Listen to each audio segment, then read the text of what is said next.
Now we're joined by former House Speaker Kevin McCarthy. He's calling right now for bold action from America in response to the Hamas terror attacks in Israel. That would include a full-scale effort to rescue American hostages, complete support for our ally Israel, new measures to confront Iran, and what we've been calling on this show this new axis of evil, and a commitment to secure our open borders and condemnation of all the anti-Semitism within the U.S. Congressman, I got to ask you, how do we rescue these Americans held hostage? What price will be paid for the killing of Americans here and the killing of the Israelis here? What will we do to provide support for our best ally in the region? And what confrontation are they willing to engage in terms of Iran? Because it seems all they want to do is give them billions of dollars. You're 100% right. The first thing you have to do is go back to what we had in the last administration. We no longer pay for Americans for the ransom to bring them home. We simply tell them, if they harm them, we will kill you. We should make sure there are 11 Americans dead now, and he's having a barbecue. We've got hostages sitting there. But the other thing we need to do, yes, we should freeze that $6 billion. But the part that you don't quite understand is the $60 billion he's allowed. When Biden came into office, Iran was only producing 400,000 barrels of oil today. Now they're producing 3 million. There are sanctions against that, but he does not enforce it. Enforce those. You know what the foreign currency reserves are for Iran? When Biden took office, it was only 4 billion. It's now up to 70. He's made Iran wealthy. He's made them more secure and able to fund more terrorism. For them to look at anybody in the face to say that Iran was not involved in this, that's like saying our border is secure. Nobody believes them. We should make sure and pass right now, make sure they have enough missiles for the Iron Dome, because what's happening here is they're trying to overwhelm. I've been to these locations many times. I've been to those kibbutz that I see them massacring these innocent civilians.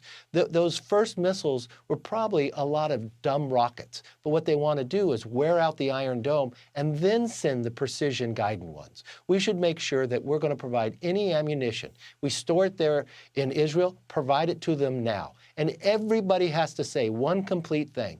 This isn't about weakening Hamas. This is about destroying Hamas. And we will stand shoulder to shoulder, and anybody else that gets into this conflict, we will make sure you fail too. You've got to be clear, and we've got to bring everybody else around the world combined with us. They were attacked. As you say, 35,000. What would we do? What would we expect from our friends to do with us? Let me ask you, just up to last week, you were the Speaker of the House. I know the issue has come up whether or not there are still members that would like you to take that position back. I know there's a contest. You have stated candidates Steve Scalise and Jim Jordan. How important is it for the Republican conference to get this decision made quickly? It's very important, but we got to get it right. You cannot have 96% of your conference one place and 8 people partner with the Democrats and Nancy Pelosi to dictate who our speaker is. Think for one moment, Sean, what if we followed Gates' advice and shut the government down, and the government would be shut down right now? Or our 30,000 troops in the Middle East wondering if they're going to get paid? Or they're sitting on that strike team going with the aircraft carrier, wondering if their family's going to make their rent while we're telling them, no, they can't be paid. You know what? If I have to lose the speakership to make sure our troops get paid, especially in a time like this, then I'm going to take that fight, because I'm always going to stand with Americans first. But another thing that really concerns me in here, the anti-Semitism that continues to grow. Remember what Omar said about 9/11? Some people did something that day. I wonder if she says that now, or what Tlaib is doing right now. But why is Biden and Hakeem Jeffries allowing them to speak for the Democratic Party?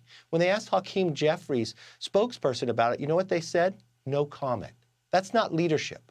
Not right now, why we have this whole new axis of evil from Iran, Russia, and China. This looks a lot like the 1930s, and I don't want to be on the wrong side of history. If the president wants to put a lid on it, I'm going to speak out and lay out a 5-point plan, what we should do to make sure the world is safe, and what we should do to make sure America's stronger and the world is a safer place to live. Kevin McCarthy, will Republicans have a speaker by week's end? I believe we will. The two gentlemen running, I have the capability of putting it together, and I look forward to having that debate tomorrow night.